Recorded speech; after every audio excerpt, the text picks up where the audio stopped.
Here we are at the Dean Phillips event. There's a familiar face. Here in just a few minutes. There are still people coming in, so we're going to give everyone a chance to come in and get settled. If you have an empty chair next to you, could you raise your hand so that people know that there's a place that they can come and sit? Or just move in and make a little bit of room. But you don't have to do that. Thanks very much. We'll start in just a few minutes. Okay, I'll resume filming in the event. The crowd at the event. Really full room. Impressive for meet and greet.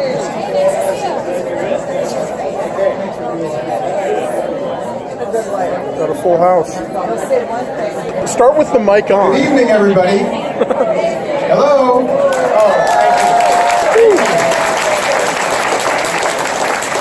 Well, I was just watching Fox News, and Sean Spicer announced that there are 5,400 people in this room.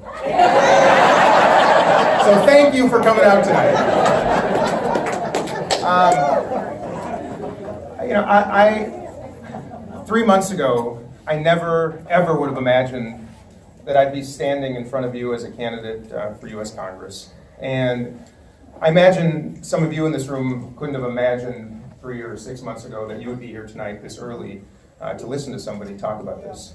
And after the last election in November, I woke up dismayed, but hopeful, because I do believe it's a responsibility of Americans to afford an opportunity to a newly elected president to perform. The same way I would have hoped Trump supporters would have supported Hillary Clinton had she been elected president. It is a responsibility, though, and I did afford him that chance. The last number of months, though, and certainly the last number of weeks, made me gravely concerned. And that's one reason why I'm here today, because there's a time in everybody's life between this intersection of need and opportunity where you have to stand up. And I'm grateful for all of you for being here. Many of you are standing up. And that's what excites me about democracy. Well, you actually are all sitting down. But those of you who are standing up, thanks for standing up. And then, Representative Paulson is not somebody that I abhor by any stretch. He is not Donald Trump, but he has been voting lock, stock, and barrel along with Donald Trump, and I believe misrepresenting this district.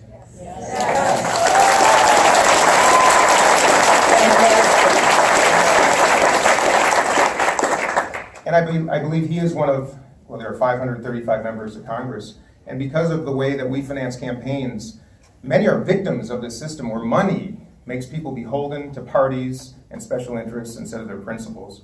And I intend to do this a little bit differently. Whether I succeed or not is going to be up to you and hundreds of thousands of other people.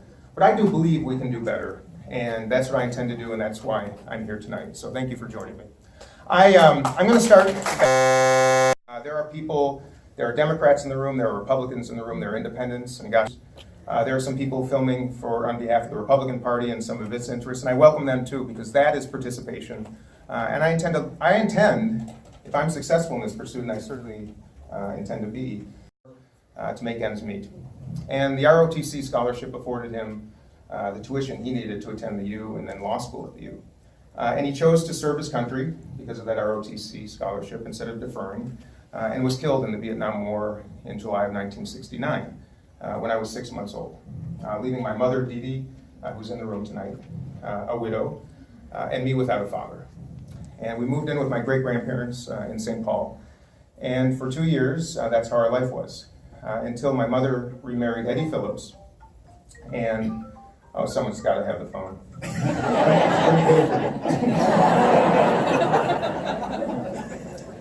My mother married Eddie Phillips, which was an extraordinary blessing in my life, for him to adopt me.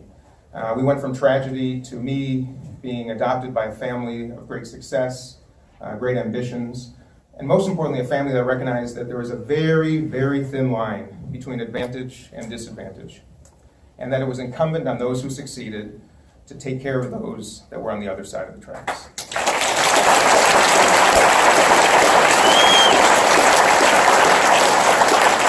And rest assured, there's going to be some mud thrown at me for being a out of touch, above it all, wealthy candidate. But let me assure you, and to anybody that might accuse me of that, I know better. I know how lucky I am. I know the responsibility of people like me to take care of those who aren't so darn lucky, especially in a country like ours. And that's why I'm doing this. When I was adopted into this family and brought up, so fortunate, I started my life right here in Edina. We moved to Edina. I went to Edina Highland School. I went to this library quite regularly, so to come back tonight as a candidate for U.S. Congress is particularly special, because this is where I came to not do my homework. And I think I have a couple teachers in the room, too. And then I went to, my parents moved me over to the Blake School in Hopkins when I was a middle schooler. And in 1980, some of you might remember, plenty of you might remember, that John Anderson, a Republican congressman from Illinois, ran for president as an independent in 1980. And lo and behold, he came to my school and spoke when I was 11 years old. And I remember a couple things in his speech. I didn't know much of what he was talking about, but he said a couple things that still to this day inspire me, and that's one reason I'm here. He said you need independence in government. Without independence, parties take over and democracy is ruined. And he said money in politics is a great corrupter of our democracy and needs to be addressed. And here. And then he spoke about a bunch of things I didn't understand at all. And that evening I went to dinner with my family downtown Minneapolis, my great-grandparents, grandparents, my parents, my brother, and me. And my grandmother, as some of you know, was Dear Abby. And she was fond of giving me advice. More than you could imagine. And she turned to me and said, "How was your day today?" And I said, "Oh, it was so amazing, Grandma. This guy who was running for president of the United States came and spoke to our class, and you couldn't believe it." And she said, "Before you continue, are you a Democrat or Republican?" And I said, I don't know, Grandma. I'm 11 years old. I don't know what I am. And she said, "Dean, you're a Democrat."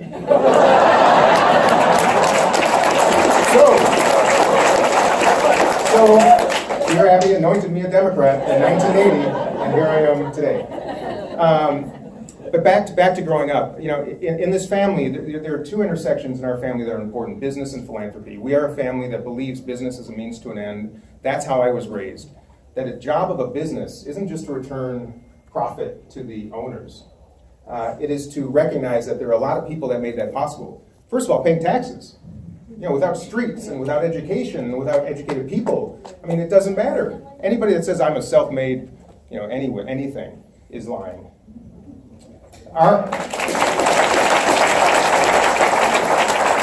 said, I also believe we pay plenty in taxes, but I'll get to that later. You know, but our employees, you know, we're a business that in the 1940s, my great-grandfather started what is recognized as one of the country's very first employee profit-sharing plans. And I have the documents that I keep on my desk because it's that important to us. We recognize that the most joy of creating a business is sharing success with those who make it possible. And then furthermore, investing in the communities in which that success is made. Those are founding principles of our family. And that's the intersection with philanthropy, which is where I've spent a considerable amount of my professional life managing our businesses, growing them, and most importantly, returning a lot of that success to our communities. And over the last number of years, I've recognized that as hard as we work, as hard as we try to go upstream and make investments in kids and further social programs, that without sound government policy supporting those efforts, a lot of those dollars are wasted. And I believe there's a way to do a lot better. But it does start with good policy. And good policy can come from all sides of the aisle and all ideologies. But at the end of the day, I do believe if you put people first and work your way backwards and aren't beholden to special interests and parties, we can do so much better, and that's what I'm all about. And that's as much as you need to know about me. Okay?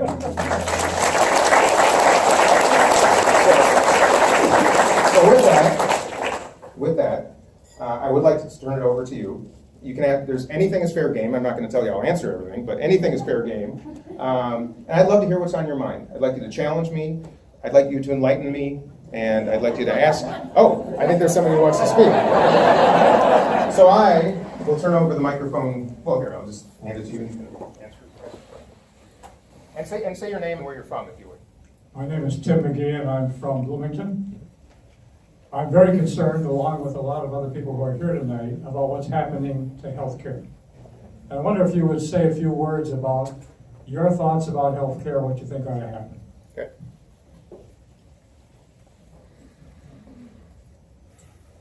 My thoughts on healthcare and what I think ought to happen. We're a country that affords public education to every single child in this country, regardless of income or advantage or disadvantage. And I've always found it a little strange that we don't put healthcare in that same category. Why a country of this kind of extraordinary success, the most successful in human history, doesn't look at healthcare the same way we look at education. Those are the bookends of life when you get down to it. So at the end of the day, thank you. At the end of the day, I'd like to see healthcare provided to every single American, regardless of age, condition, or income. That's what I'd like to see. Now that said, look, I'm a big fan of Bernie Sanders too, by the way, and I liked a lot of what he said. A lot of what he said. And by the way, he did a wonderful service to this country by speaking up and telling some hard truths to this country that I really admire. So I want to acknowledge him, and I also want to say that dreaming is easy. Anybody who's been in business knows that the idea is the easy part. Executing it is hard, especially in a country that has a wide array of positions, perspectives, and ideologies. So what do I want to see? I want to see healthcare eventually afforded to all, somehow, some way. But I recognize right now there's an acute issue. You know, the ACA was imperfect. There's no question about it. I'd be the first to tell you that it needs to be modified. By the way, it would be nice if Congress started by simply upholding the law and making the investments that are required, including the enforcement of the mandate, because without those younger, healthier, insurees, the whole system collapses. It's a house of cards, and that's the card on the very bottom.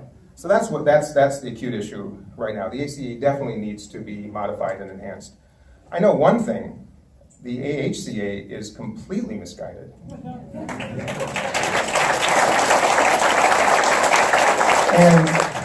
And I'm struggling to understand how any rational, principled person can argue otherwise. I really am, and I mean that very sincerely. Because the CBO, which is nonpartisan, I don't care how you look at this issue. If 20, and by the way, 23, 24, if it's 1 million people, folks, those are human beings, So yeah, I feel really strongly about that. And there's an age tax in that bill, as all of you know. That's to me, that's not right. So I think that is a misguided bill. I think, and I'm hopeful the Senate, even a Republican-controlled Senate, I do believe they see the misguided approach of this bill, and I do believe it's going to change if they do anything. And my hope, as I tweeted today, my hope is that they find a way to rectify the existing legislation. And our current representative, as you all know, has voted numerous times to simply just repeal it altogether without any plan, and then 2 times in the Ways and Means Committee and on the House floor to pass this legislation. That's not opinion, that's fact. You can all look at the reports, you can look at the CBO, you can research it yourself. I disagree with that. And that's how I feel. And healthcare, as I think I'm going to hear time and time again over the next number of months until November of next year, is probably going to be one of the most important issues that this country faces. And I intend to play a big role in a very vocal voice in trying to improve it. And I will say another thing about healthcare, because what we're talking about right now is simply reformation of insurance. That's one of the issues. That's one of the legs of the stool. The provision of care, and I have a little experience in this at Atlanta Health System. I chaired the board and I served on the board, and I came to understand that the provision of care is where this all begins. We have a misaligned system right now that essentially rewards procedures and prescriptions, does not reward outcomes, and does not reward quality. And you can't run an enterprise by doing that. So I believe it's time to have that conversation.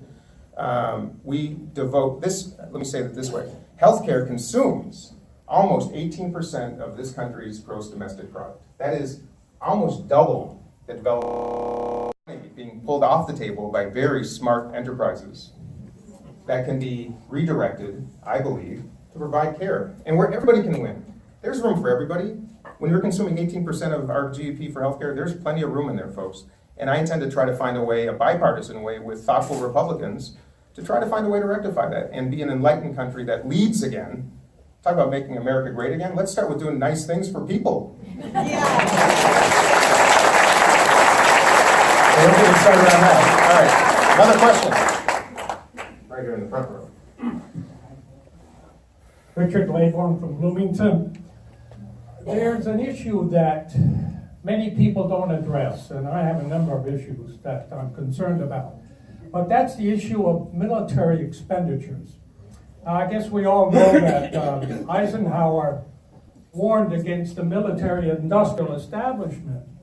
However, what many people perhaps don't know now is that over the past 20 years, 8.5 trillion, not million or billion, but trillion, have not been accounted for or have basically not been audited. 125 billion have not been accounted for. Now, I would like to find out what you would want to do about that particular problem. Okay, thank you. Well, what would I do about that problem? Well, I know when you run a business and there's $125 missing, you look into it. People have asked me, just because you're a businessman, do you think you can be a good representative in Washington? And I say, well, obviously by the resident of the White House, business experience does not mean you're going to be a great representative. But I do know this, and by the way, this is not just limited to military expenditures. Government waste, my friends, is a big deal, and that is a nonpartisan issue. I'm a Democrat who feels that dollars are misspent left and right, that it is incumbent on representatives to look after those dollars, every one of them hard-earned and thoughtfully paid. As I mentioned earlier, we pay a lot of tax in this country. State, local, property, sales, income, corporate, you name it. Let's start by using those dollars better before talking about any increases. I don't think that's necessary. And I believe in a Congress that's filled with people who are there for the right reasons and are not beholden to any special interests or as many, and the military complex, if you will, in this case, can do a much more thoughtful job in looking after those dollars. But I don't think it's limited just to military.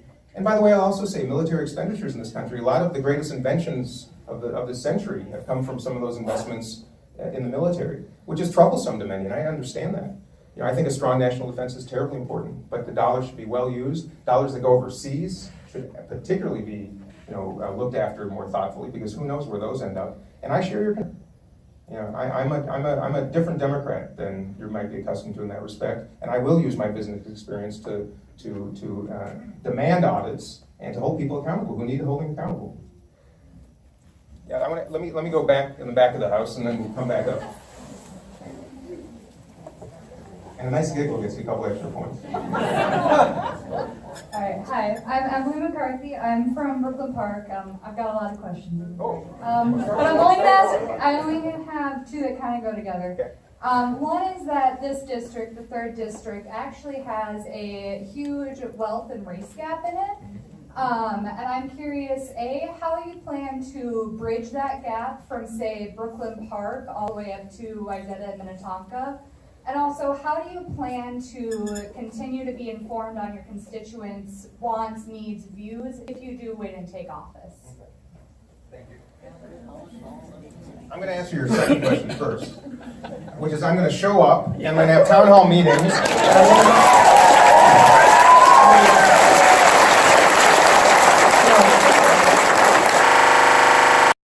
And knowing you're going to be faced with angry constituents who have the right to be to. So I will show up, I will hold town halls, as many as I can, because frankly, this is the joyful part of representation. So that's one. The gap, the racial inequality gap and income gap, there's no easy answer. This is multi-generational, has a lot to do with policy, has a lot to do with horrible history.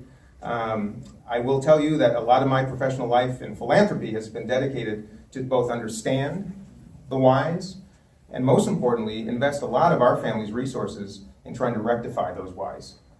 We've been spending many years and countless hours and many millions of dollars, particularly in North Minneapolis, where these gaps are as wide as anywhere in this state. It's in the backyard of the most prosperous city in the entire state of Minnesota, and deeply troublesome to us.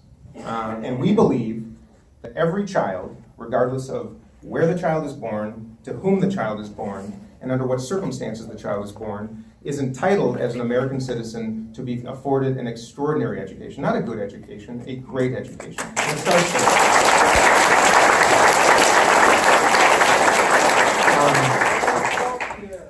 What's that? Education and healthcare. And healthcare. That's what I said, the bookends. The bookends. Right? And by the way, I will say on those subjects, we have a public education system, and there are alternatives, and the same would be true for healthcare. There should be public, I believe, ultimately, and there should be private. That's a free country. People should have options. Back to education. Everything starts there.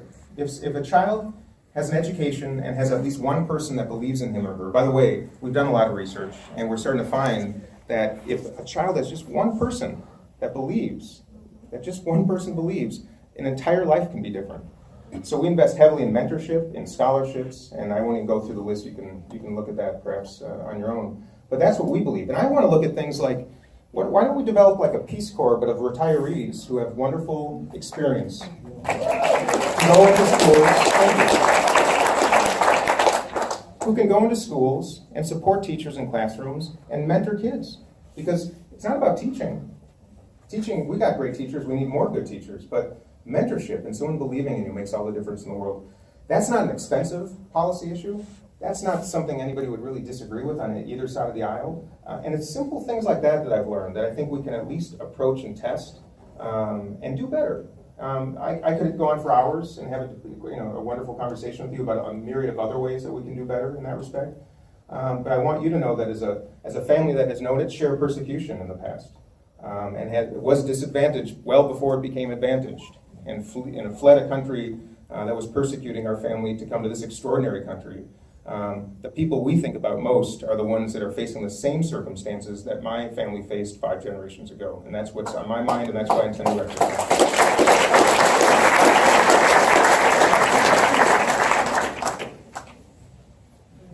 Nancy Schumacher, Coon Rapids. Women's issues, women's rights. I want to hear you speak.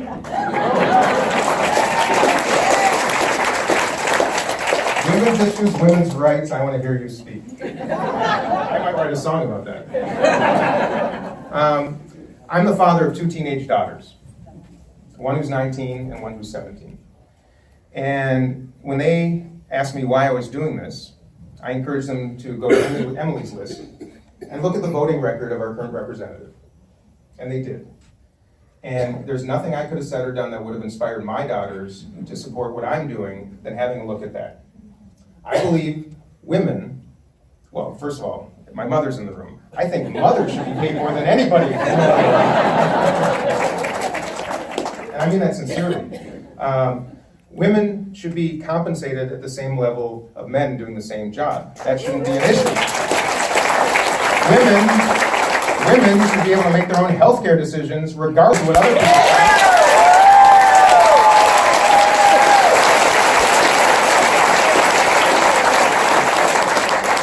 And the fact that that has to be met with applause like, yeah, I wish more people felt like that is freaking ridiculous. I'm applauding too. Yeah, even that. You're solidifying my support for Paulson. I'll say that. All right, good. This man says I'm solidifying his support for Paulson, so and I respect that too.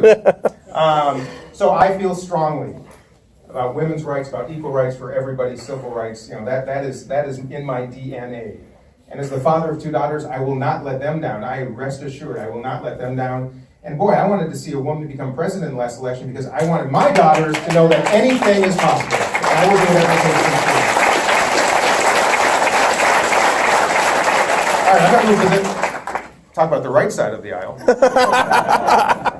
And go back here.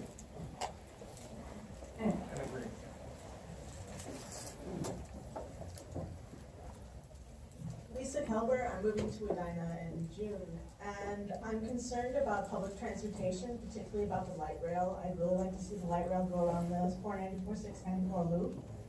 And I think that's one of the biggest indicators of economic disparity in the country, and that most low-income people use public transit. And I mean, I've used the light rail to go to the airport. So I'm wondering, it's partially done by the state, but it's partially funded by the federal government, and I'm wondering where you stand on transportation and what you plan to do. So the question's about transportation investments. Back to my philanthropic work, I recognize the importance of affording public transportation to people for a whole host of reasons. One is because of economic disparities. For many people, that's the only way to get to a job. Secondly is, I care about the environment, and I'd like to see fewer cars burning fossil fuels on the street eventually. And there's a lot about, our country is the best country in the world. There are also a number of countries that have made much more substantial investments in rail and transportation. Any of you who've been on a bullet train in Japan or on the rail system in Europe would say, and come home here and you wonder, why? Why is the greatest country in the world so backward? That's one. But more specific to the light rail here, it's an important question. It is not terribly germane to U.S. Congress, but although federal investments in transportation certainly are. It's not my place to opine on the light rail line that's being debated, the Southwest line right now. But in general terms, yes, I recognize the importance of public transportation in trying to solve economic disparities, particularly ones that run into neighborhoods that don't have the advantages that many of our neighborhoods have. It's terribly important. And it's also important because it inspires developers to invest along those corridors. And the greatest cities in the world, as you all know, are ones that have invested heavily in infrastructure. And if there's something I agree with the current president about, it is investments in infrastructure, believe it or not.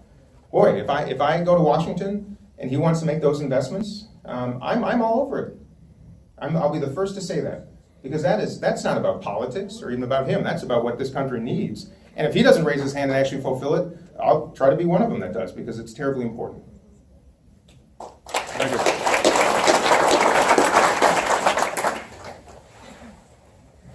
Mark Chu from Bloomington, Minnesota. Hey, so there's kind of this is kind of a little bit of a selfish concern when I say this, but I've been noticing a growing problem in this country in regards to student loan debt. I'm one of them. I have over $80,000 of debt still on my head right now. And with the moves of the administration to, in particular, remove protections from student loan debt from borrowers who are in default, I'm already paying myself over $600 a month to my student loans just to keep myself from going into default. What are you going to do about this? Thank you.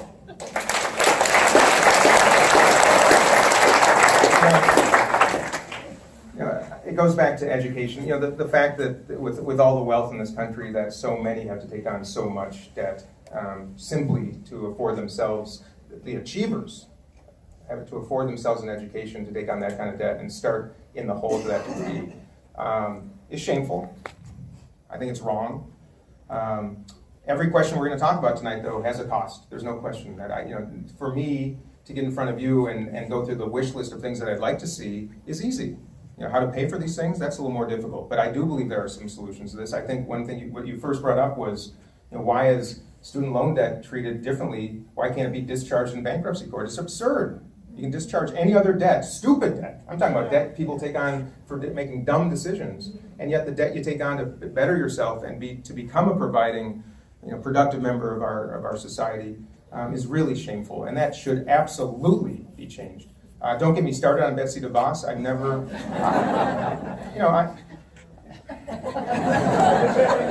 No, keep going. Keep going. Look, I'm proud of our country, and I'm embarrassed by her. Not because I'm not going to opine on what kind of person she is. Even I'm just opining on the fact that she's not prepared for one of the most important responsibilities in this country.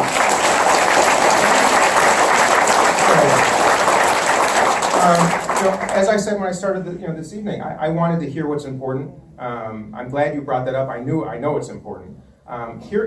What's really interesting, whether you're a Democrat, Republican, and whether you go to other ones of these, and there are some other wonderful people seeking the same DFL endorsement that I am, sharing your personal stories is what changes people.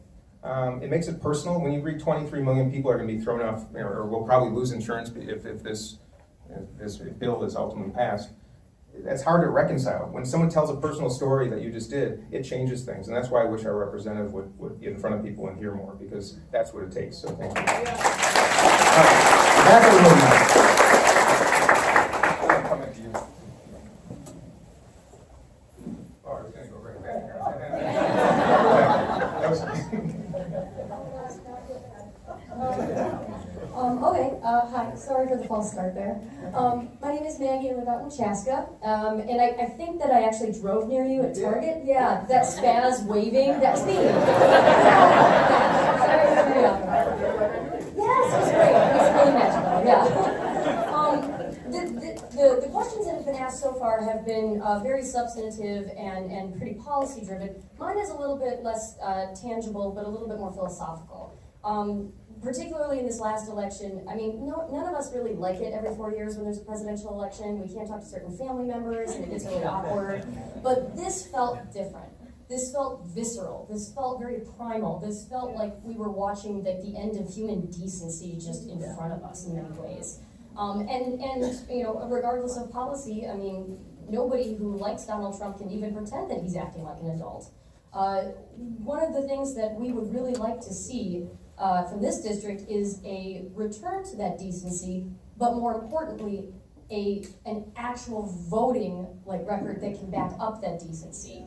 Because it doesn't matter if you're the nice guy, if you're voting particularly healthcare, it doesn't matter. Aside from how you plan to vote, what examples do you plan on setting for people to return us to this level of not just politeness, but decency and goodness, where we can look these family members who are different than us politically, but that we can have conversations and be constructive? What ways do you intend to demonstrate that for us and for our children and everybody?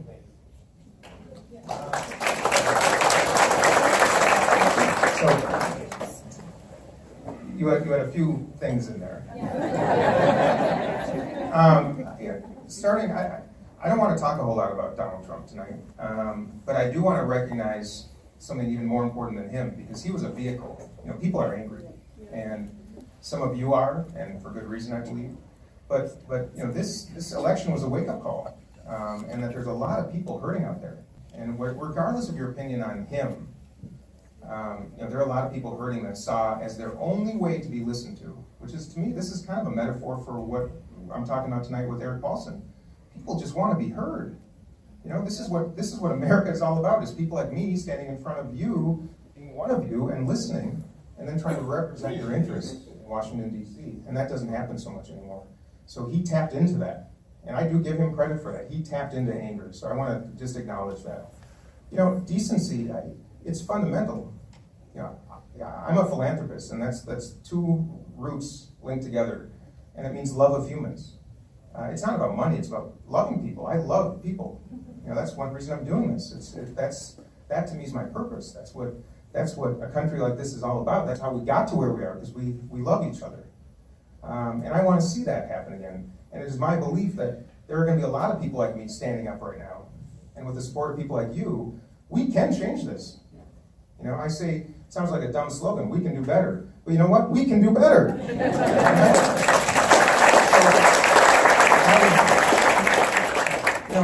That's what I want. I relish sitting around tables with people who feel very differently than I do, and listening to them. And then them affording me the same opportunity to listen, to my perspective, and then hashing it out. Anybody that's been in a relationship, anybody that's been, that's how life works between human beings, And our whole country is predicated on that, and I really relish the opportunity to bring a little bit of decency, a lot of decency, back to Washington, D.C., and thoughtfulness.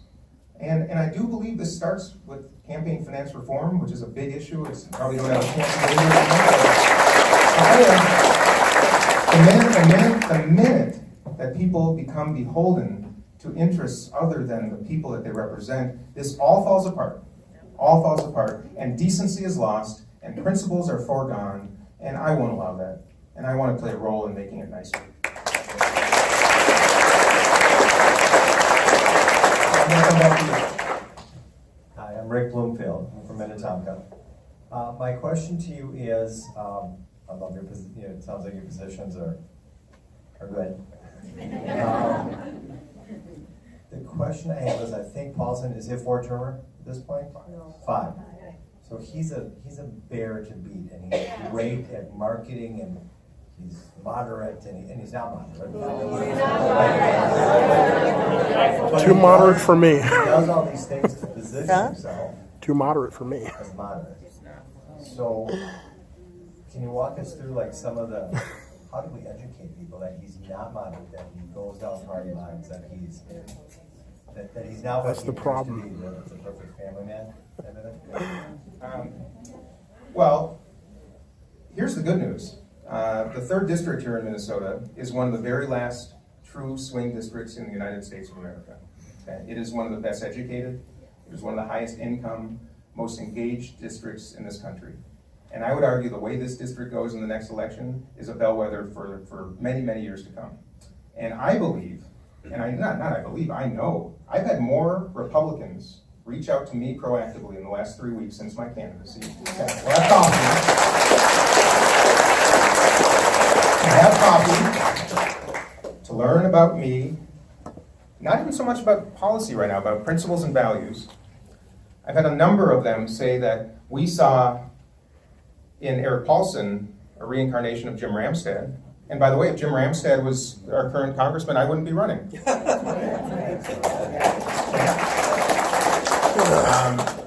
And look, I'm the first to admit this is a big uphill battle, folks. You know, the Hillary Clinton won this district by 10 points, almost 10, 9.5, I think. And Terry Bonoff lost it by about 13. It was about almost a 24-point swing. This is not easy. And a Democrat hasn't won this seat since 1958, which is a little bit before I was born. So I don't look at this with rose-colored glasses, my friends. I know it's going to be an uphill battle, but I also have great faith in this district. And I have great faith in people who often don't even consider the candidate on the other side of the ticket, because things have changed a lot since November of last year. And I don't have the hubris, because I've been in business, that I think I know how to do this. But this is going to be a Minnesota campaign. I'm keeping money in Minnesota with agencies and people and management. I am not taking direction from Washington, D.C., because I think, frankly, that is what has compromised us today.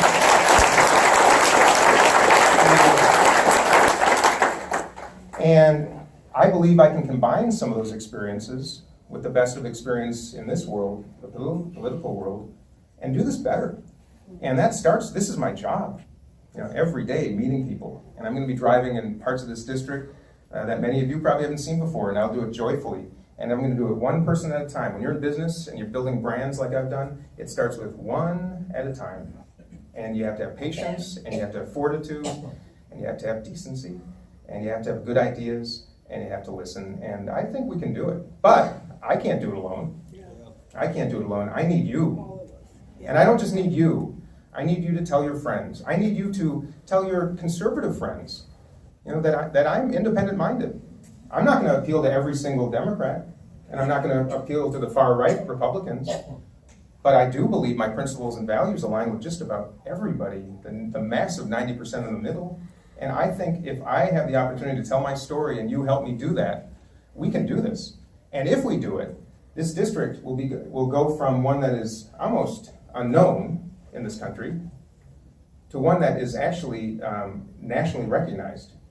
And believe me, if we win this, and I hope it's me, but if it's another candidate, who we choose to represent us in the next election as a Democrat, and he or she wins, I will be joyful about that, because it will be the first time since 1958, and let me tell you, that is not just national news, that's bellwether national news. So I think we can do it, and we will. Thanks.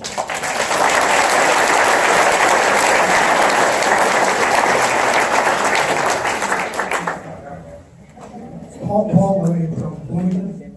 Two quick questions. Number one, I'd like your views on the concept of mandatory national service for young people. Number two, 2 years ago, there was a young man by the name of John Tollefson, who about this time announced to run, and the minute Bonhoeff came out, he bailed. How do we know you won't do that? Well, I'll start with your second question first. You have my word that I will not bail. And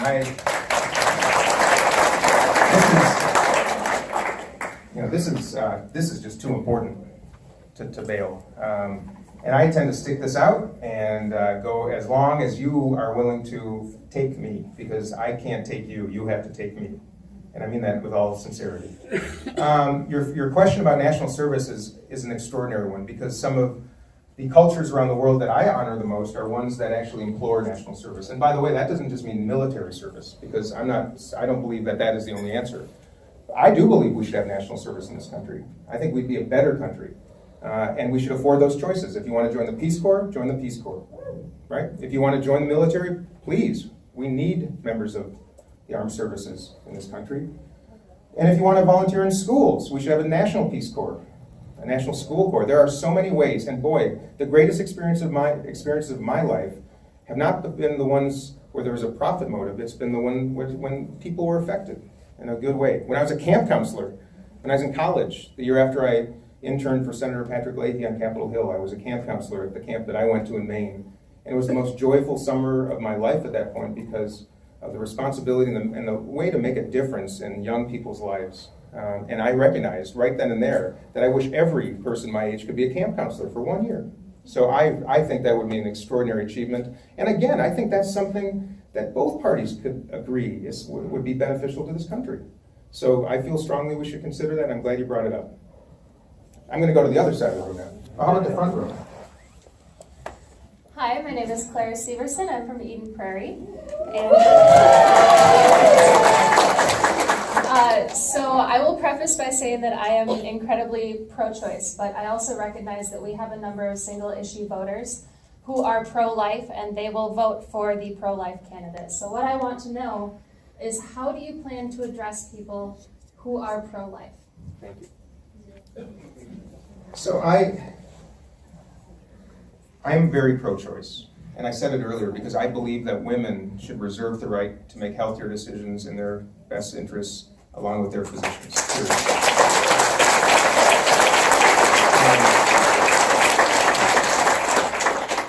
And truth is, I have equal compassion for those who believe that life is so precious that that shouldn't ever be allowed. But because I recognize that that's an example of humanity where everybody should be respected.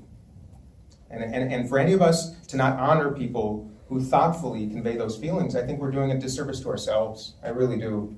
These are not misguided people for the most part. Some on the fringes, yes. But for the most part, they care about life, and that's not a bad thing. That's a good thing. And we are a compassionate country, and I understand that. What I believe in is the right to choose is elevated ever so slightly above that, because I, as a man in particular, should never play a role in that decision. Amen.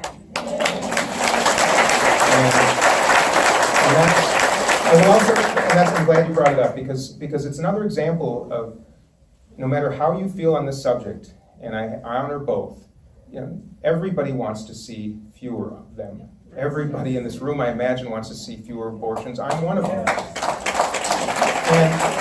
And I also feel strongly that the best way to do so is to invest in Planned Parenthood.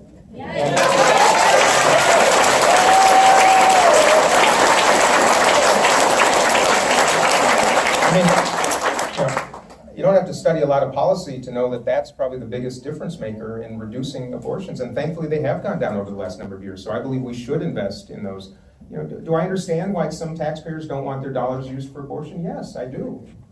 But there's a big one here, and that is that Planned Parenthood needs resources of ours to try to change this and to try to affect it, and that's how I feel. And I believe compassion is my responsibility, and frankly, I think that's a challenge to all of us in the room, to start bridging those conversations. And I think we can have some more agreement if people are willing to be decent about it and stop the fighting, and all come to the same conclusion that we should try to reduce abortions.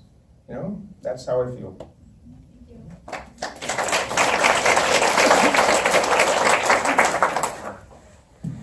I wondered, pardon me, I have a name. My name is Frank Malley. I'm from Minnetonka. Hi, Frank. What can you do about these ongoing onslaughts discrediting our public schools and the attempts to constantly steal funds from them?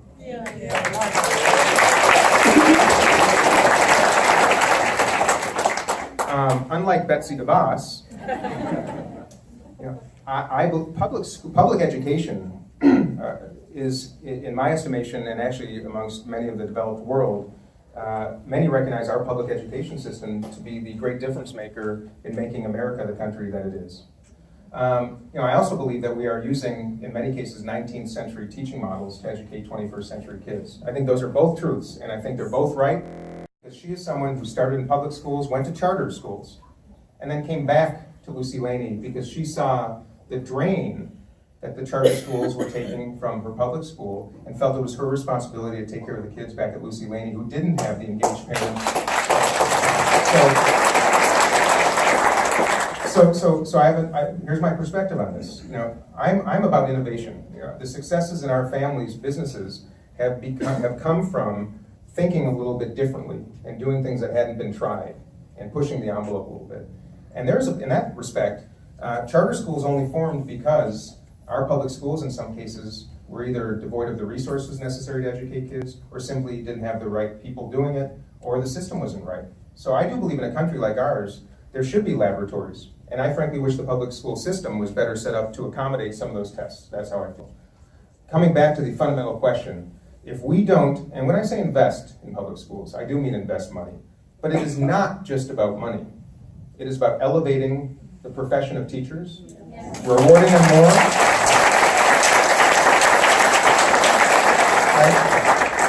I've helped build a school in India. I've spent countless days and hours in charter schools, public schools, private schools, parochial schools. I've served on the board of a university and of a secondary school. So I have a sense of what goes on in these places, and they all play a big role.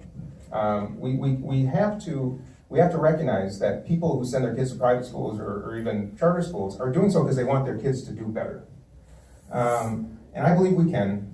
We can't just throw money at it. We have to do it better. We have to, I got lost track. We have to elevate the role of teachers, and not just by compensation, but by encouraging the very best and brightest of our young people to pursue paths in teaching. And I was saying that I built schools in other parts of the world. It doesn't matter if you have a cinder block, one-room school, but you've got a great teacher, it doesn't matter. You're on your way. And we have to elevate the role. We have to have the best principals in the world because leadership is fundamental in schools. And it's not a money issue. It's a cultural issue. It's all about us elevating these categories of professions and demanding high standards for them. I'm all for high standards for teachers and principals. And it should be one of the most prominent careers in this country as it is in other countries around the world. So I believe it's a combination of ample resources.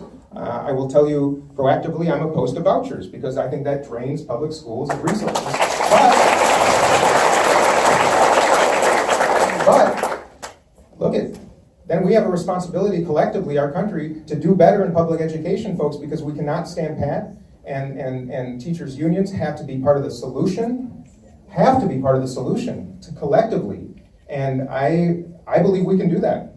But it takes a recognition that charter schools are not bad by definition. They've occurred because people do care. And let's do it collectively, and let's improve public schools, and we can do it together.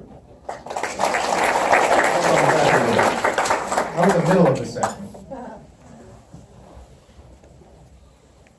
Hi, I'm Jean Wiley from Edina, and I have 2 points. One, to speak to your thinking about personal stories. A middle-class person here. Both my husband and I work in public service, so we're not wealthy, although we do have an Edina address. We raised our kids in, I'd say, middle-class comfort. My grown daughter and son-in-law are now struggling to simply maintain that lifestyle, that level of middle-class living. They were homeowners for 3 years, had to sacrifice their house in order to pay some of their student loan burden. This is real. Between the student loan burden and daycare expense for their 2 little children, whom I dearly love, they're barely making it. And this is awful in a country like America. This is not the American dream. They shouldn't be thinking lower than their parents' level of achievement. I mean, it's just not right. So, Secondly, on education, if you're interested in innovation, look at Intermediate District 287. They are the most innovative, the most competent. Intermediate District 287. There are 3 of them in the state. 287, 2 other numbers I can't remember. But I work for Intermediate District 287. I know them. They're innovative. They're high skill, high standards, and they provide excellent service. And if you want innovation, look at what they're doing. Thank you. I will. To your story again, the personal stories of challenges everybody's facing. You know,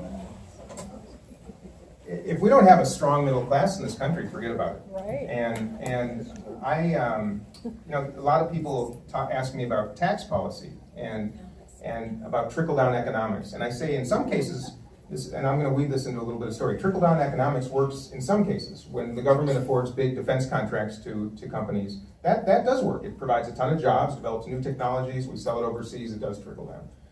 But in the businesses that I've run, which are mid-sized businesses and now a small business, a coffee shop, I've come to the conclusion that by putting more money in the pockets of middle-class Americans, and say another $1,000 a year, they might buy another pint of ice cream every week, and they might come in down and have another, few dollar cup of coffee in my coffee shop. That means that's creating demand, and that helps me pay our employees a living wage. And that's how the economy actually does really, really well, is when middle-class families have a little more, because when people like me get another $1,000, I'm grateful for it, but it doesn't change my spending habits. So anybody who argues that a tax cut for people like me is going to spur the economy is full of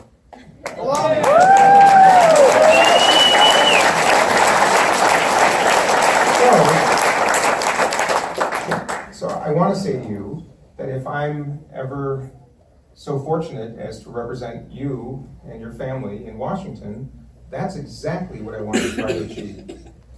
Exactly what I want to try to achieve.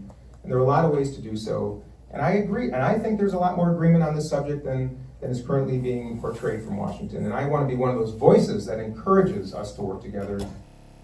Every day we get up and we turn on the television, and it's like we receive a body blow. Everything that we find decent and worthy, EPA, climate change, you name it. I mean, we're devastated by that. But this is my question to you. Is there anything in the Republican agenda that you agree with and that we would find to our benefit? That's it. Well, I'll start by saying national health care is a Republican idea, believe it or not. There are a lot of great Republican ideas. In fact, I would argue just as many Democratic ideas. And I don't want to point out particular elements of platforms, because I'll tell you that the fact of the matter is I'm independent-minded. I wholeheartedly agree with most of the Democratic platform, not 100% of it, but I share with you my principles and values of what matters to me. And I would argue that there are a lot of representatives on the other side of the aisle that would feel the same way. And if you look at what's going on in their primaries, it's pretty obvious that not everybody agrees with everything in that platform. If you ask people what the Republican brand stands for, some random person in the street, they'd probably say smaller government, lower taxes, strong national defense. Those aren't bad things. I would argue that the Democratic brand is imperiled right now, because if you ask the same people what it stands for, it depends how long you have.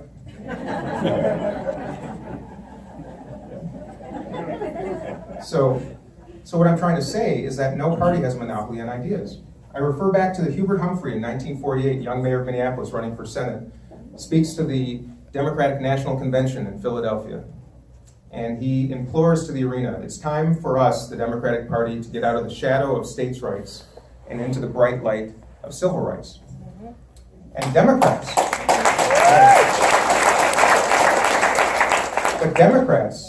in mass walked out of the room. And that was during the lifetimes of some of you in this room, not that long ago. And I would argue that if you look at my website, I don't have a label on it because I don't like the labels. Right? I wish we didn't apply these labels, because we would frankly have a better system of governance. And I know our founding fathers and mothers would be really disappointed in us that we've gone into two corners and simply fight it out instead of taking off the labels, portraying our principles and values, and representing people's interests. So my best answer is that I am a Democrat. I am a proud Democrat for a whole host of reasons. And if we are going to succeed, we need to embrace more Republicans and try to do it a little bit differently. And if that can be our legacy, my friends, wow. No, I don't know. Okay, so I'm going to build on what you just said. Yeah. So in 3 sentences, tell us what the Democrat message should be, just like what you did for the Republicans. Okay. That's tough. That's one of the best questions I've had.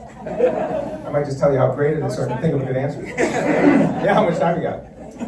Yeah, I believe that human rights, the respect and affording opportunity to every single person, regardless of sexual orientation, color, race, religion, achievement, advantage, disadvantage, should be the fundamental element of the Democratic platform, which I believe it is. And that means, by definition, that means everybody. We need to distill a message into some more comprehensible, identifiable parts.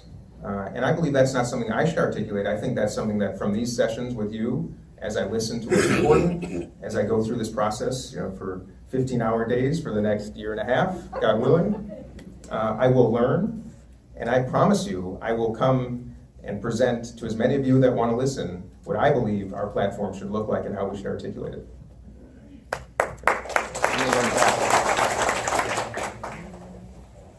Rosie Rocco, Maple Grove. I want to circle back to the question about the district, and so the divide, I think, was perhaps being referred to in some respects, was in the past campaigns, we've seen little action north of 394, lots of action south. So, A, do you plan to head to the libraries north? Then I want to say that I'm pro-choice and pro-life. And given your support for women, will you sign on to repeal of the sunset for the ERA? Since paying women equally will add $200 billion into the economy every year. And my last is, has your grandfather Mort endorsed you? One of the great challenges of this pursuit is remembering in order the questions that people ask.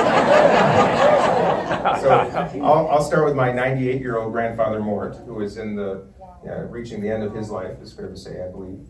And yes, he wholeheartedly endorsed this pursuit with joy.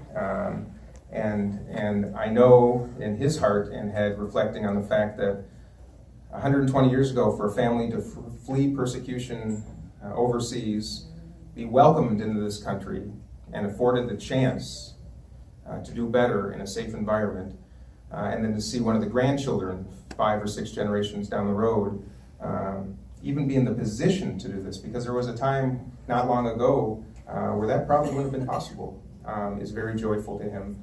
And I hope I have the chance to see this through while he's still alive. That's one. I wholeheartedly endorse the Equal Rights Amendment. Wholeheartedly. There's sometimes where I should just leave it at that. As for geographic disparities, yes, I cannot wait to come to every single of the far reaches of this district and meet and greet, including the most red districts. And that's why I encourage any of you in this room, yes, I would love your support. There's no question. I need your support. I'm not taking PAC money. I'm not taking lobbyist money. I'm not doing that.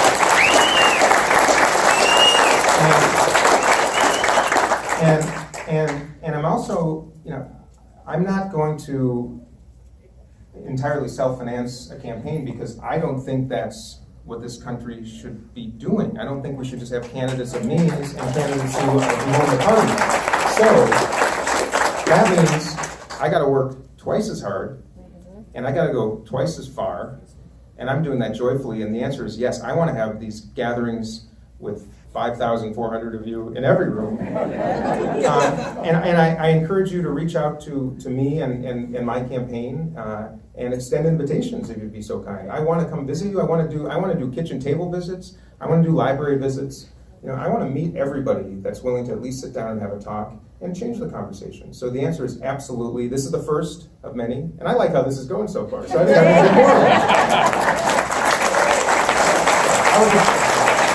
I'm the border. Kelly Gunchin in Plymouth. Can you talk about your view on the immigration and refugee problem or crisis?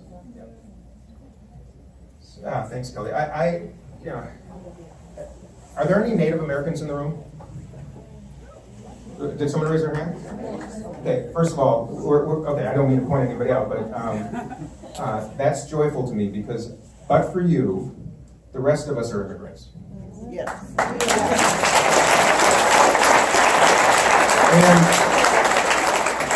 And I'm gonna be, I'm a pretty pragmatic person, and that's kind of my independent mind. There are, by some estimates, 10, 12 million, undocumented or illegal immigrants in this country. And there are a couple of truths here. One is that they are here illegally. They broke an American law.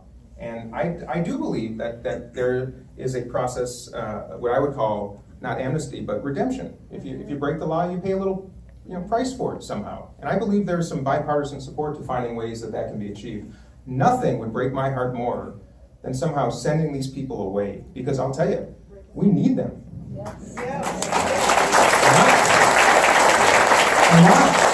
For two reasons. Because, yes, we need them because they're an important part of our economy. Let me assure you, the biggest corporate benefactors, the politicians in this country, losing 10 million consumers is not in their best interest. But the overarching reason why we want to keep them is because that's what this country is all about. These people chose to leave their country and their lives to come here for a chance. My goodness, it's the least we can do to find a way to appropriately ask them to do something to rectify the wrong, because that's fair to both sides, and absolutely embrace and keep and nourish and include. And that's what I'm all about.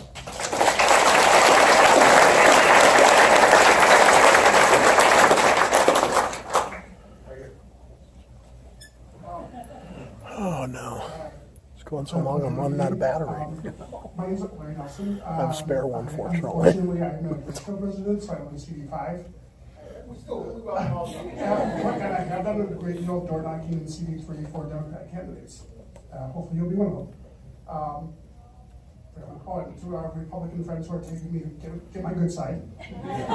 Which side is that? My question, you mentioned about being a business owner and talked about a little bit decent wages, things like that. How do you stand on raising the federal minimum wage? Okay, the federal minimum wage. Let me start by answering the question by telling you that we all do better when we all do better. And to that end, this is a real conundrum. And let me just share my personal story. One reason I opened this little coffee shop downtown called Penny's is because, first of all, I find it joyful to create enterprises and afford people the opportunity to succeed. That's one. But the other was I wanted to learn what it's like to operate one unit, one little business in a really highly regulated municipality called Minneapolis, and learn what it takes, because we have a representative who claims to represent small business, and I am a small business owner. And I've learned a couple things through this process. On the minimum wage, we pay people $15 an hour. We started that way, did it for 4 months. We did it that way for 4 months. We were losing boatloads of money over those 4 months.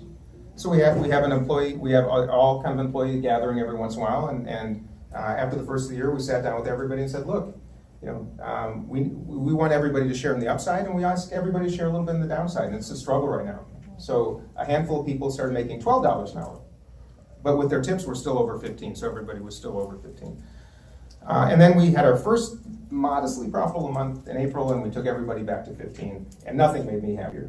But it was actually, what I loved about it was that here was a group of about 15 people who recognized that we're in it together, up or down, and when they said, yeah, we'll take that little cut for a little bit, That's all I needed to know, that I had the best team in the world. Now, here's the challenge. We have a little coffee shop with a cash register attendant, someone who makes crepes, and someone who makes coffee. And the people who make coffee and crepes are trained. Someone went to culinary school and has some student debt. Someone's gone to barista school and training and has been probably working 6 or 7 years, at the coffee machine. And then typically someone who's less experienced on the cash register. And I started realizing that we're paying everybody $15 an hour because we can't pay $20 to the coffee maker. You cannot make this work. But the barista and the crepe maker psychologically think, why should I be making the same amount as the person at the cash register? So what I realized is, now we got a real conundrum. Because any enterprise, and we're just one little coffee shop. Imagine a print shop that has 50 people. Well, it's the people who are making 15 or a little bit higher to begin with that suddenly feel, well, I'm worth more than that if they're making that. So everybody must recognize, as we talk about this issue, let's start with the outcome, which is we want everybody to do better. But anybody who's a small business owner would know that that's really complicated if there's a mandatory wage that high. And here's what will happen. And I mean this from experience. One person of our 4 people per shift, we're paying $15 no matter what, but a coffee shop not like ours, who's paying right now $9.50 minimum wage, which is, by the way, what most do, about almost half of what we pay, they will cut one person probably from their shift, ask people to work a little bit harder. There will be a big black market of just cash paying suddenly. A lot of people are going to lose jobs. We're going to go from making $12 an hour to making nothing, and a handful of people making a little bit more, is what I think is going to happen. I'm not certain, but I'm fearful of that. So I just think as we talk about this policy, we should do so by testing some of these theories a little bit and recognizing we all want the outcome to be higher wages for everybody. And I know we can get there. I think we should provide incentives to companies to do that. We're an example. We've been doing this for 5 generations, well before me, paying people more than they ever could have imagined. Retiring as millionaires working in a production line and doing secretarial services, because we think that's a principle that every company should embrace. And I'd like to see our government provide incentives. One municipality does it on an island, because rest assured, jobs will leave the city. That's just the truth. So let's find a way to work together, come about to a policy that works for everybody, and ultimately raise wages. But let's be careful. Wow. You like that one? Joel Bernbaugh, E-Diamond. Hi, Joel. I wrote to Eric Paulson about my concerns for climate change, and he wrote me back about what an avid Minnesota outdoorsman he was, but he didn't say one word about global effects. What do you think? Is the science still not decided? Science is rigged. Well, so I'm not an attorney, but I hire people that have gone to law school and over many years and have experience, and when they tell me this is the law, I tend to trust them. And when a scientist, or when 95% of the world's scientific community says that this is happening and it's caused by this, I'm inclined to believe them. So the answer is yes, I believe global warming is real, and I do believe the scientists that it is in part, not wholly, but in part caused by human beings. Regardless, and this is bridging the gaps. Regardless, it's happening. It's happening, and it should be incumbent on the most extraordinary country in the world to play a leadership role, as we did, only to have a president who is deciding whether to stay in the accord is just so troublesome to me. But that's the issue, is that we should be leaders in this. And carbon tax is one darn good possibility that could make a big difference. I think it's embarrassing to this country when China is suddenly considered to be at the forefront of change in this respect, and we contemplating whether to even stick around. So yes, I'm concerned. And boy, I've got 2 daughters. It is my responsibility to leave this place better than we found it, and I need your help in that.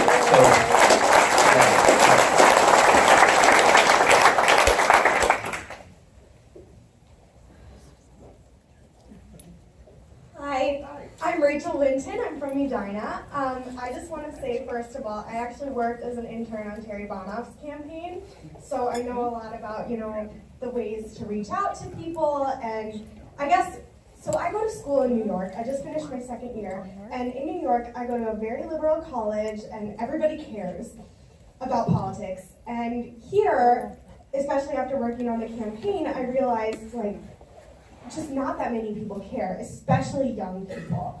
And I would call people, and we only got to 10% of the people we called actually we spoke to them. But a lot of people, they cared about the presidential campaign, but they didn't care about Congress. And I guess I just want to know, how are you going to make people care? This effort and the number of young people is the most exciting. And I believe we're going to have an army of both. I ask if anything you can do to inspire people your age to care would be wonderfully important, not just to this room and to me, but to this country. And there's a great legacy. This was going to be my close, but there is a great legacy of Donald Trump. And this man, because of who he is, has inspired this country in a way that it has never been inspired before. And believe me, that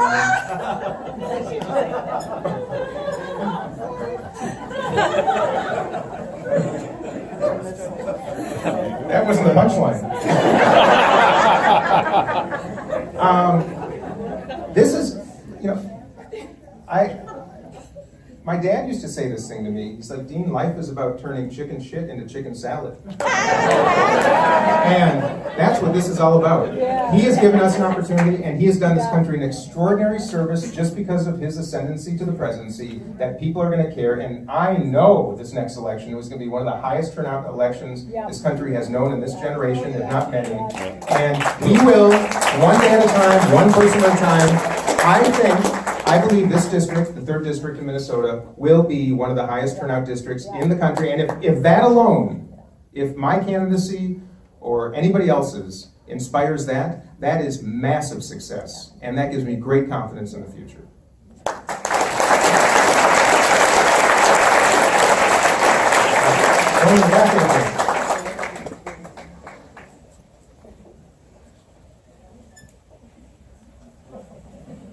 Thank you for coming back to the cheap seats. My name's Jessica Shorell. I live in Edina. Just moved here from Texas a few months ago. So I'm a refugee of sorts. I worked in state politics for a few years in Texas. Yesterday was sine die, and the Texas legislature erupted into a physical altercation on the House floor. A legislator called ICE on peaceful protesters. Death threat ensued from that same legislator. I'm a history nerd. I know I'm just terrified at the vitriol and loathing from both sides in this country more than anything else. It scares me for us ever getting anywhere. I think we need 2 functioning parties, and we need bipartisanship more than we ever have before. I know as a history nerd that this isn't our first rodeo. We've seen many generations ago horrific rhetoric from politicians about each other and political parties about each other, but it's still scary, and I would like us to end this cycle. I like to say that a lot of people are complaining about how broken our system is and how appalling this has all become. And believe it or not, our system was designed for days just like these. It is the most extraordinary system of democracy the world has ever known, designed to prevent men like the one sitting in the White House from running rampant on a country that has taken generations and blood and sweat and tears to build into the most formidable, extraordinary country in the world. And to that end, thank you.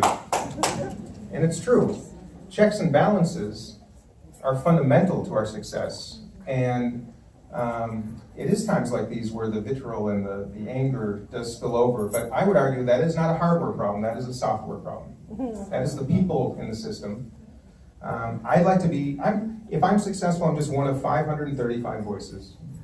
Just one. But you're my voice. Thank you. Thank you. And, look at one voice You know, one even quiet voice with passion can make a big difference. I've seen it happen. I see it happen every day. And if this just starts with me, so be it. I think it's going to start in districts around this country. I'm going to shed that label for as long as I can to start presenting myself first as a human being that wants to represent you. And then sit at tables with people who feel as extraordinarily different than I as you could possibly imagine, and give a hug at the end of the day and break bread together and do a whole lot better. And hey, this is about selling possibility. I dwell in possibility every day. I dwell in it every single day. And it is possible. And the people in Washington, there's a good plenty of people in Washington who are willing to do that right now. I intend to make at least propose some changes that I think will make it a whole lot better. I can't tell you I can do it alone, but it starts with all of you. And if we can do this here, it starts here. And we'll be known for that, and I hope that's the case. And I am optimistic.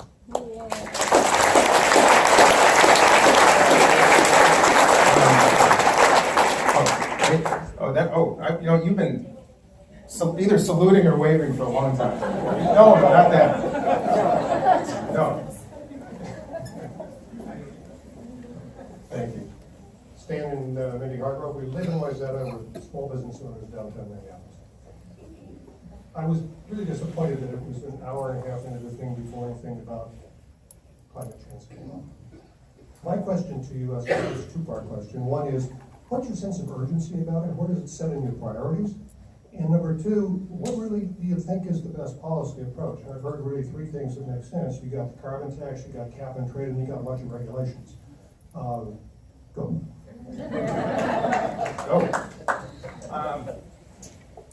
I've had the pleasure of sitting at a table with our former President Obama, who I never knew would be this today, and asked him a couple of questions. One was about campaign finance reform, which I can express later, but I asked him what, of all the issues he was facing at that time, and this is just a few years ago, of all the issues that he was facing, what kept him up at night? And I thought he would say Iran or North Korea, but he said climate change. And he said it staggered him how something that presented such a clear and present danger, probably less to us than a lot of the world, but to us as well, obviously, had received almost no attention, which is why he worked so hard to develop the accord that we are now unfortunately debating.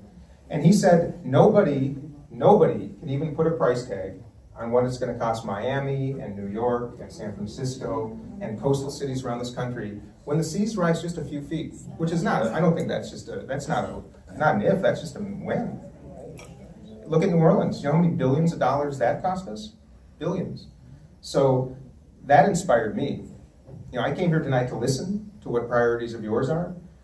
Climate change is so fundamental because minimum wage doesn't mean a whole lot if your city's underwater. It doesn't mean a whole lot if you can't feed people in your community because the weather patterns have changed so substantially.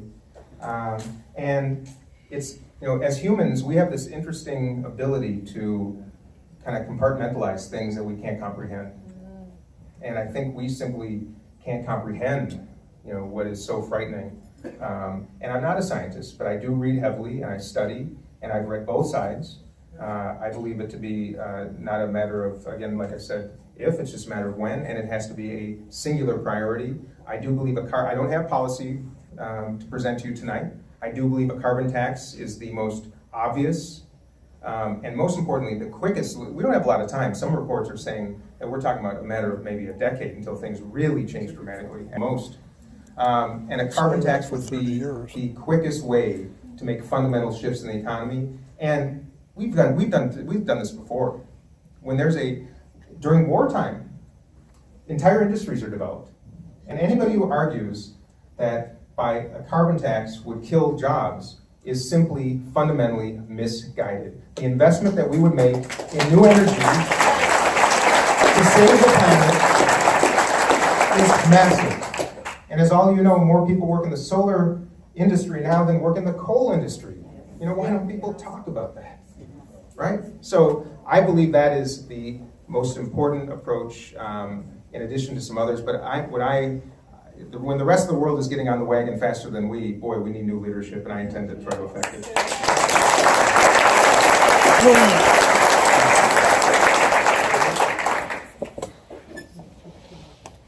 Hi, I'm Jenny Conan. I am from Chaska. So I'm treating this like a job interview for you. I went to Brian Santa Maria's talk yesterday, and I asked him this question, so I'm going to ask you the same question, and I'm just trying to compare your styles. So can you give me a specific example of a time where you had an opinion that differed from the group, and how you went about either affecting change or working with the group to either find a way to convince them of your idea, or how you managed to compromise with the people who disagreed with you in order to affect change in the group? I'm trying to get a sense of what your style is for working, obviously, in Congress, if you get to go there, which I hope you will. Well, I'm a father. And you're a mother. So I would argue at the very top of my list is negotiating with my own children. I have faced so many examples of what you just referred to. And it is such a almost everyday occurrence in my life, managing businesses and serving on boards of nonprofit organizations. And my style, so I'm not going to refer to a specific instance, but I will tell you about my style and my principles. And that is, every time I sit at the table with people who feel differently than me, I learn something. I learn a lot. And that's the joyful part of my entire life is doing so. So in all of my experiences, professional, philanthropy, and even in relationships, I consider my style to be one of investigation and curiosity. And even down to my hobbies. I love archaeology. I like digging to find, to learn stories that are buried in the ground of the past. And I love burying it. And that's one of our principles. That was taught to me by my parents. That's been my experience in business. It's been my experience in philanthropy. And I'm very sincere. We don't have all the answers in this room. There are some brilliant ideas that can be shared by people who might differ with us on a lot of other things that we should listen to. And shame on us for not, and shame on them if they don't listen to us. That's how I. I'll make it short and sweet. Thanks, Bob. I'd like to know, since the last Republican candidate to reveal his tax returns was Mitt Romney, how he can get away with paying 11%, and I pay more than double that. Easy answer.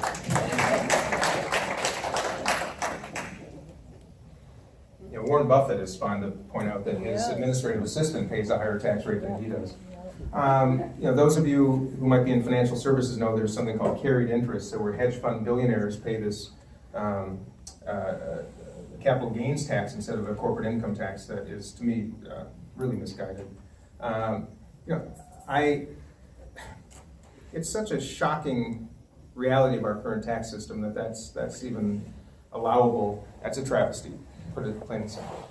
The tax code absolutely, I think, should be simplified. It should be rectified. It should be improved.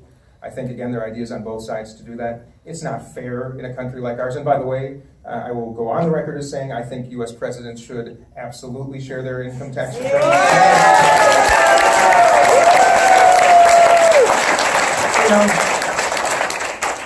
What bothers me is in a land of the free that we are, every president, at least in my lifetime and well before, has chosen to share his tax returns. And I say his or we don't have a, but that should be the prerogative of the president to do so. The fact that we're even talking about whether there needs to be a law is really too bad. But yes, when you're representing this country in the world, we need to know if you have conflicts of interest. And the sad truth is we've elected someone who we know does have conflicts of interest. We just don't know how broad and deep and wide. So, and gosh knows, I can't even imagine how low his tax rate was. But that said, men like him, successful men like Donald Trump and Mitt Romney, I don't disparage them for paying low taxes. They're paying. They have accountants that are holding them to the standards that the law dictates. It's incumbent on us to look at the system. And by the way, people who make great success should keep a lot of it. I would encourage. I hope they share a lot of it too, but they should keep a lot of it. I don't want to punish people and punish success. That's not America. But we should absolutely not allow people who make billions to pay such modest taxes, and people who work their butts off every day to pay so much in relative terms. And this all goes back to that incremental amount, you know? A little bit more to a lot of people makes a fundamental difference. A lot more to those people doesn't make one bit of difference.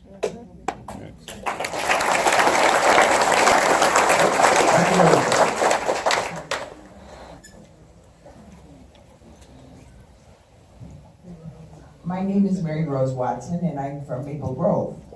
And I want to know who's running your show and how they plan to use people who might want to work for you. And I need to tell you where this question comes from. I've lived in Maple Grove for 11 years. And in 11 years, one candidate has knocked on my door. I have not seen any evidence by either party for it get out the vote, either by door knocking or calling people on telephone. And I definitely think you need to use social media. But I don't have Facebook, so sending me a Facebook once a week isn't going to do it. Well, Mary, when you do get Facebook, I want to be your very first friend. I said, all right, how about Snapchat? I said earlier that I would rather lose this with 90% turnout than win with 40. One of the measures of success in this campaign is turnout, absolutely. And I mean that across the board. I want Republicans, Independents, and Democrats, and anybody else to get out and actually mark that ballot. So that is fundamental to me. You asked who's running the show? I'm running the show, to start with. I've told the powers that be in Washington, D.C. that I want their support, but I do not want their command and control. I'm not their commodity. I'm not their lackey. I am not their proxy. I am going to represent the district in which I'm running. I'm going to keep money in this district. I've hired a local firm, Clockwork, to do branding and social media and website design. I'm hiring a local filmmaker to do some video pieces. I want to keep that money here instead of sending. The sad truth is this campaign will probably cost $20 million between the two sides. It's deplorable. And I use that word knowing how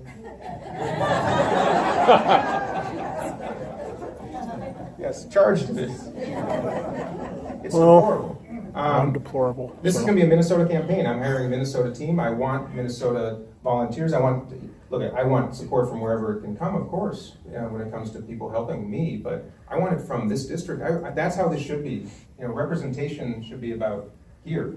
And the truth is, politics and campaigning is a multi-billion-dollar business managed out of Washington, D.C., in which a lot of people are making lots and lots of money.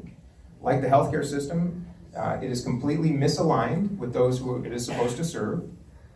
Advertising, the reason you see all these negative ads, by the way, everybody, they work, but the real reason you see all these negative ads on television is because television stations and networks pay ad agencies a commission, 10 to 15%.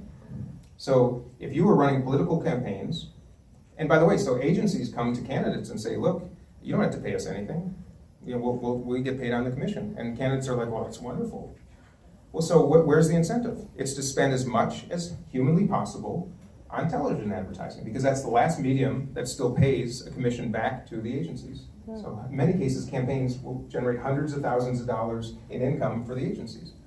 So this, you asked who's running this, I want it to be run here. It is going to be run here. I've made some people a little bit uncomfortable in Washington because I want to do this differently, and I intend to do it differently, and that's who I am.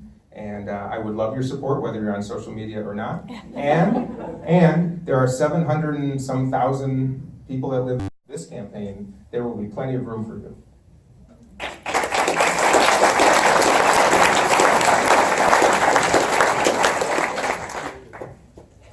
I just want to be sure that everybody sees my shirt here. Oh, let me see it first. Can I read it? Yep. It says, I do not like your lying ways. I do not like your hate for gays. I do not like your grabbing rump. I do not like you, Mr.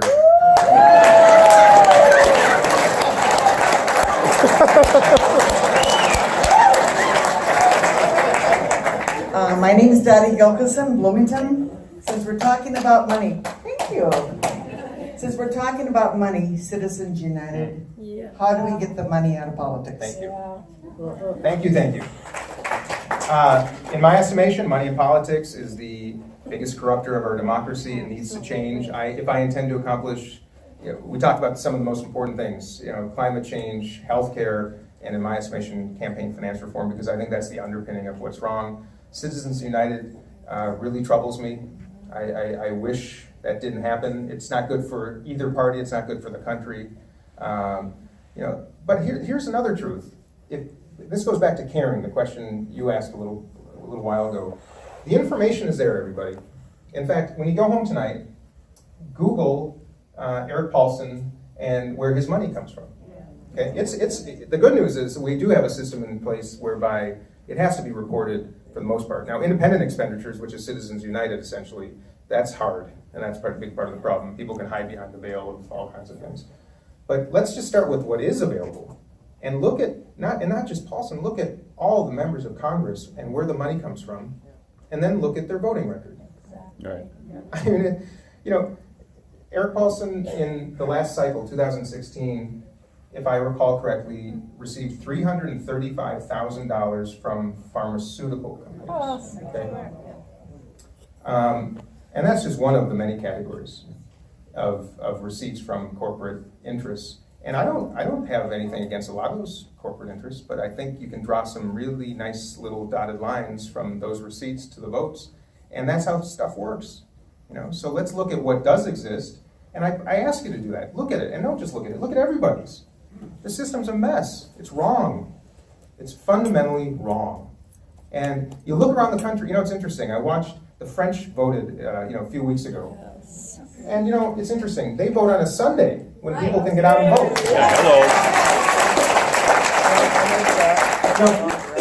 The most extraordinary country in the world that celebrates freedom on July 4th, and we go at barbecues and we let out fireworks. We celebrate that freedom, the achievement of the freedom, and yet we don't even afford people a day off to exercise the freedom. We do in Minnesota, actually. You can get time off from your employer. It's a state law. Sure, but it's not I would argue that the practice of freedom in this case should be a holiday. We have a lot of other holidays. It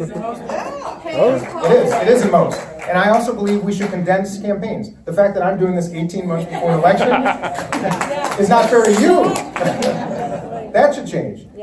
There should be, I think the best models in the world have some degree of publicly financed campaigns. By the way, the presidential campaigns until unfortunately recently had been pretty successful in using public financing until now the caps have been blown out of proportion. So we can do it better. And Citizens United is troublesome to me. I'd like to see that overturned. I think if we're going to actually affect campaign finance reform, it's going to have to be a constitutional amendment. I think it's possible, but it's going to take extraordinary will, and it's going to take people like me exposing the truths. And I would like to see my legacy being that people not like me can run for office. That people not like me with the resources that might be necessary to make this happen, that they should be able to run for office and be afforded the same chance and the same opportunities as anybody who has means and anybody who's connected to parties. So that's a long answer to the easy question.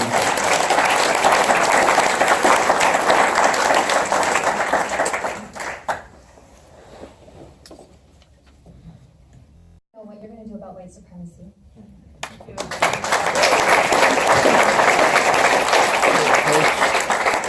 Well, I actually challenge you because I don't think there is white supremacy. I don't think there's such thing. We are not supreme. Human beings are supreme. And I say that tongue-in-cheek perhaps, but it's absolutely true.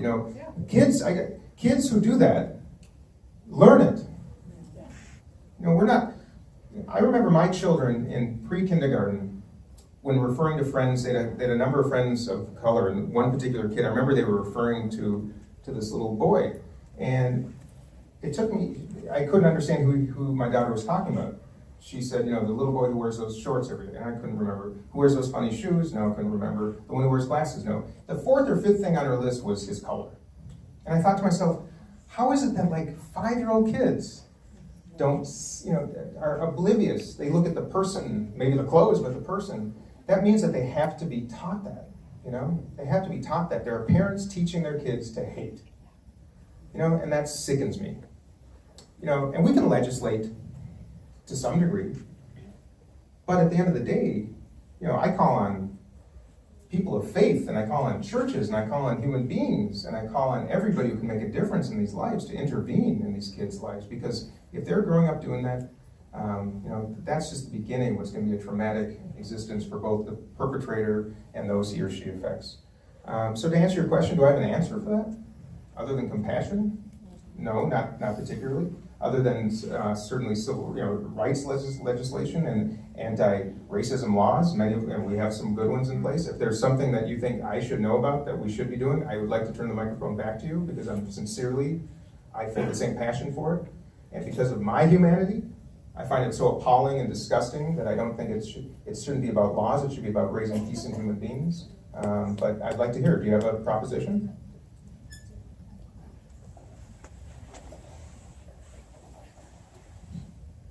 So I will support you. But I don't think you should start by saying that I don't believe in white supremacy. White supremacy is real. It's affecting people in Oregon. It's affecting people here like Jamar. And I'm a professor in the MLIS program. I'm teaching future children's librarians to be anti-racist in their work, working with young people, providing children's books that address a wide variety of social justice issues. And I will continue working hard to do that. But I need you to not say that white supremacy is not real. Okay, I respect that.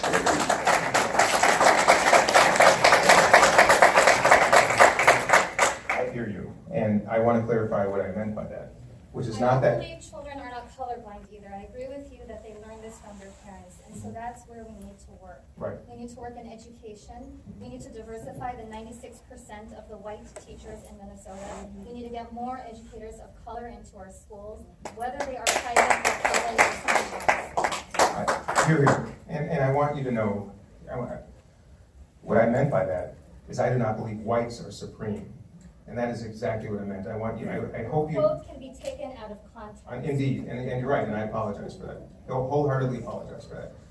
I want to let you know, though, too, everything you just said is what I spend my days doing. I was a Minnesota reading corps tutor working with Latino and Latino kids in Northeast Minneapolis. I spend my days in North Minneapolis trying to rectify the wrongs that we've perpetrated on people.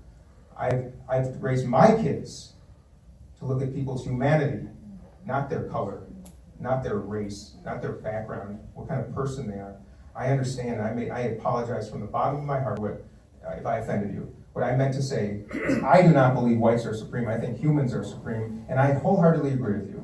The lack of diversity in our institutions, in our society, the fact that we choose to live with people who only agree with us for the most part or who look like us is deplorable, and it's sad. And I hear you, and I apologize deeply for offending you, because I am not at all that guy. And I understand one thing, I'm not a politician either. Which is my biggest failing. Because,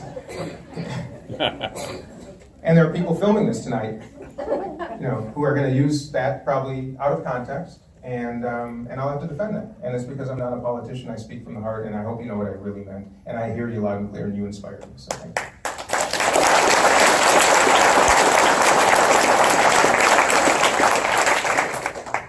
Just to dovetail on that, what would you do about gaining more diversity in companies, businesses, schools, like officially?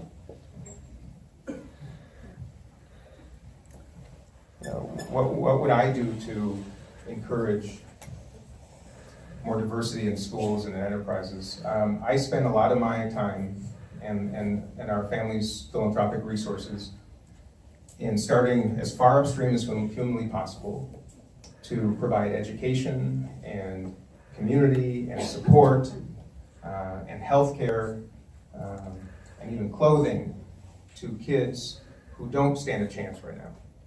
Kids of color, kids from immigrant backgrounds whose parents don't understand the system.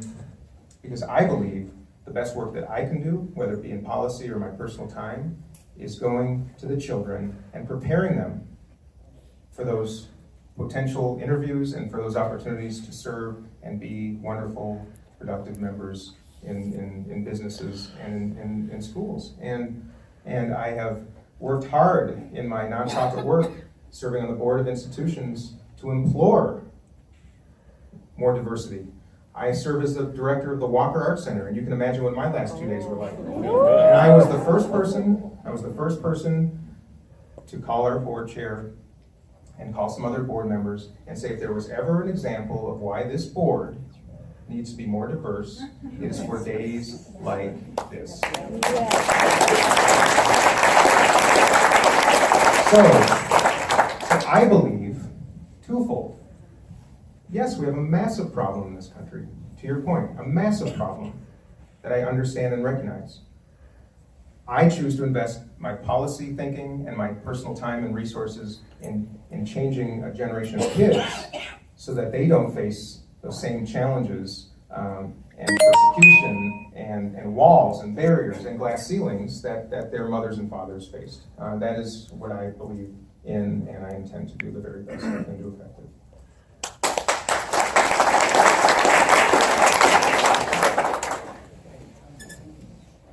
Thanks. I'm Scott Smith from Edina. I feel compelled to preface this by saying I am indeed a loyal Democrat. You're what? I am indeed a loyal Democrat. But you haven't talked much about jobs or trade tonight. And for those of us who didn't grow up here, who grew up in factory towns that are now decrepit, which I did, to the unemployed steelworkers of Gary, Indiana, to the coal workers of Kentucky, to people like that in this district, how are you going to make their lives better, number one? And number two, what's your views on the nexus between trade agreements and employment in helping to make their lives better? Let me start with the trade question. In my experience, demand creates investment. Investment and demand create jobs. And the best way to afford that is to open markets to companies like I've operated in the past to sell our goods. So I do believe in free trade. I think it's actually a very powerful mechanism by which we can do better by creating jobs. I agree with those who say that some of our trade agreements don't exactly benefit us in the way that they should, and they should be improved, no question. But in general, I support free trade because I do think that's how we actually do better, and that opens markets to enterprises to sell their goods. That's the only way we can that we can grow our economy, to be honest with you. The question about how to promote jobs, especially in industries that are declining. The beauty of this country is that every time an industry declines, a new one is born. And all of you can relate to those extraordinary inventions that changed our lives. I remember the first time we got a VCR in the house, or a Walkman, or electric cars now, or solar. If we choose, and it is a choice, if we choose to create some job training programs that take people from industries that are now declining, train them to be prepared in industries that are now going to grow, and climate change can be our great salvation. If we direct our energies and resources into investing in ways to do better with what we have and preserve what we have, that could be the most extraordinary job growth this country's ever seen. So in general terms, I see both as possibilities. And this goes back to my earlier statement about investing in kids. If you train young people to be good thinkers, it doesn't, and passionate young people, it doesn't matter what they pursue, they will find their way better. And I think some of this is achievable in this current generation. I don't have all the answers. I want to listen. I think there are some things that we're doing right, and I think there's a lot we're doing wrong.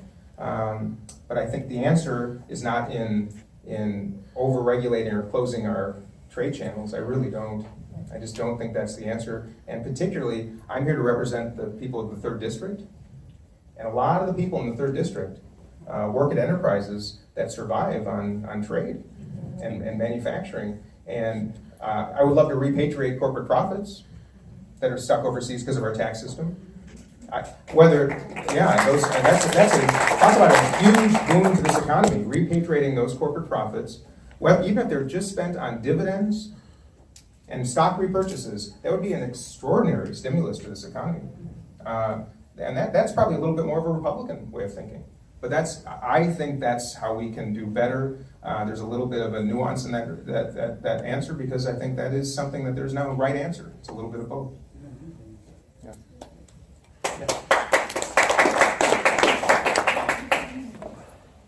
Hi, I'm Emma Seyer from Chanhassen. So what I want to ask you today, I think, is a concern of a lot of us here. So our current representation is barely any. There's very little meetings that we can go to and actually talk to our candidate and have our voices heard. Secondly, I think especially we've seen with Donald Trump, that there's a lot of talk about maybe like your values or what you want to do, but not a lot of like specific actions, especially that happens before voting. So I wanted to know what kind of specific things, I know it's early, but that you'll lay out, and also if you are elected, what you do to make sure that our voices are heard. Thank you. So again, I'll start with your second question, which to make sure your voices are heard. You know, the beauty of this day and age is there's so many mechanisms by which we can listen. You have to choose to do so. Unfortunately, a lot of our representatives just like to talk and put it out there. And I find joy in listening. I mean, this to me is the most extraordinary part of this whole pursuit is getting in front of you and hearing what's important and being reprimanded when necessary, right? And it's true. I mean, and being reprimanded and being challenged and learning what's on your minds. So that's just a promise I will make, and I do that selfishly because I love this. I love this, and I relish when people disagree with me.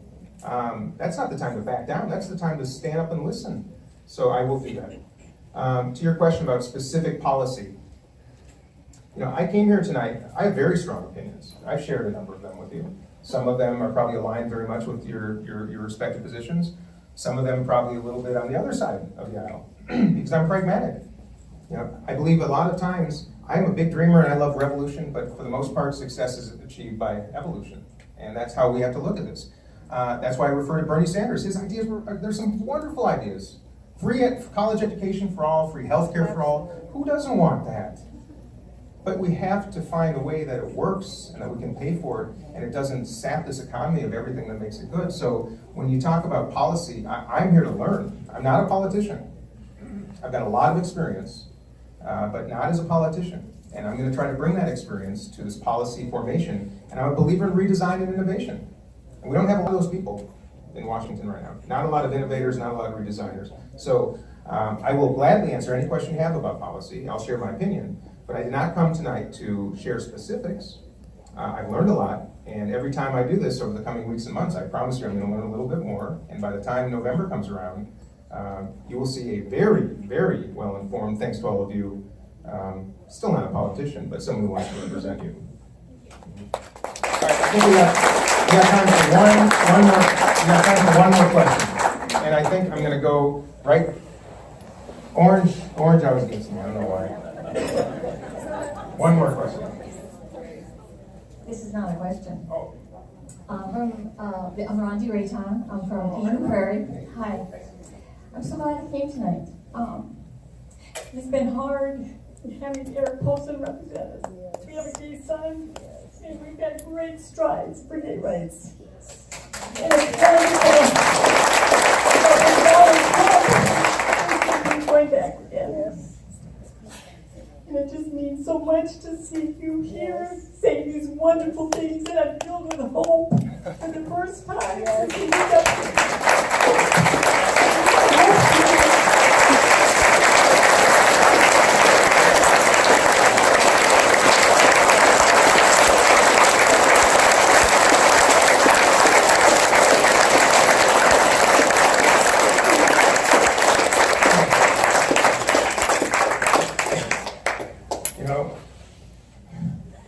Thank you. I can't believe I'm crying at my first. Yeah, good job. I'll tell you what. I chose the right person to ask the last question. There you go. And that's exactly why I'm doing this. And thank you all. I couldn't close with anything more than that. Thank you.